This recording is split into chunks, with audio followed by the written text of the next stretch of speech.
बिलग्राम छावनी, एक ही स्थान पर सेना का जमावड़ा और रणनीतिक जुआ। 1777। क्या आप जानते हैं कि 1777 में ब्रिटिश ईस्ट इंडिया कंपनी ने एक ऐसा सैन्य निर्णय लिया था जो आधुनिक मानकों के अनुसार एक सामरिक दुस्वप्न जैसा लग सकता है।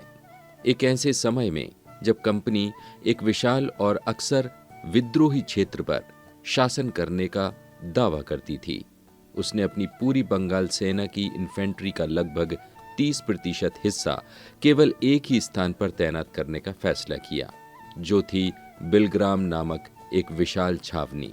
उस समय बंगाल सेना की नियमित इन्फेंट्री में केवल 30 बटालियनें थीं, जबकि सामान्य ज्ञान यह सुझाव देता है कि पूरे प्रांत में कानून व्यवस्था बनाए रखने के लिए इन सैनिकों को फैलाकर रखा जाना चाहिए। वास्तविकता इसके बिल्कुल विपरीत थी। 8 पूर्ण बटालियनें पड़ोसी राज्य अवध के भीतर स्थित बिलग्राम में एक साथ जमा की गई थीं। इसका मतलब यह था कि जहां सेना का 70% हिस्सा केवल 5 प्रमुख चौकियों में केंद्रित था, वहीं अकेले बिलग्राम में कंपनी की नियमित मारक क्षमता का लगभग 1/3 हिस्सा मौजूद था। एक नकदी की तंगी से जूझ रही कंपनी ने अपने इतने सारे बेहतरीन सैनिकों को एक ही टोकरी में क्यों रखा? इसका उत्तर शुरुआती ब्रिटिश राज्य की अनिश्चित प्रकृति को उजागर करता है। 18वीं सदी के अंत में अंग्रेज अपनी नियमित सेना को रोजमर्रा की पुलिसिंग के लिए एक उपकरण के रूप में नहीं देखते थे। वे अपनी प्रशिक्षित सिपाहियों को एक बहुमूल्य संसाधन मानते थे।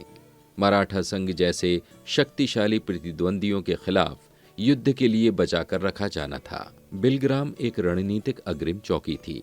अवध में सैनिकों को तैनात करके कंपनी ने उस राज्य को एक लागत मुक्त सुरक्षा कवच के रूप में इस्तेमाल किया, जो उत्तर भारतीय राजनीति के झंझटों को कंपनी की सीमाओं तक पहुंचने से पहले ही सोख लेता था। यह तैनाती नदी आधारित रणनीति का एक उत्कृष्ट उदाहरण थी। गंगा नदी की रेखा पर इस विशाल बल को तैनात करके कंपनी ने जलमार्ग को एक रक्षात्मक ढाल में बदल दिया था। गंगा क्षेत्रों को 2 भागों में विभाजित करती थी, जो पूर्व की ओर बढ़ने वाली शत्रु सेना के लिए एक बड़ी बाधा का काम करती थी। साथ ही ये एक हाई स्पीड मिलिट्री हाईवे के रूप में कार्य करती थी।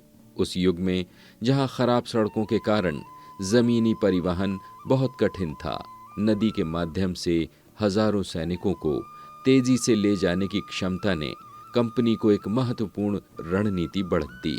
बिलग्राम छावनी की कहानी ब्रिटिश शासन के लिमिटेड राज को युग रेखांकित करती है। 1820 के दशक के परिपक्व साम्राज्य के विपरीत, जिसने स्थानीय समाज की निगरानी करने के लिए छोटी छोटी छावनियों में सैनिकों को फैला दिया था, शुरुआती कंपनी राज्य एक गैरिसन स्टेट था जो विनाश के निरंतर भय से संचालित होता था। अधिकारियों को स्थानीय अपराध की चिंता नहीं थी, उन्हें अपनी सत्ता के पूर्ण विनाश की चिंता थी। वे अभी तक एक अखंड नौकरशाही नहीं बने थे, बल्कि अलग थलग अधिकारियों का एक नाजुक नेटवर्क थे, जो विचारों के साम्राज्य को बनाए रखने के लिए बल के इन विशाल जमावड़ों पर निर्भर थे। बिलग्राम उस साम्राज्य के सबसे विचित्र प्रतीकों में से एक है, जो व्यवस्था के विस्तार पर नहीं, बल्कि गंगा के तट पर लगाए गए एक विशाल केंद्रित जुए पर टिका था।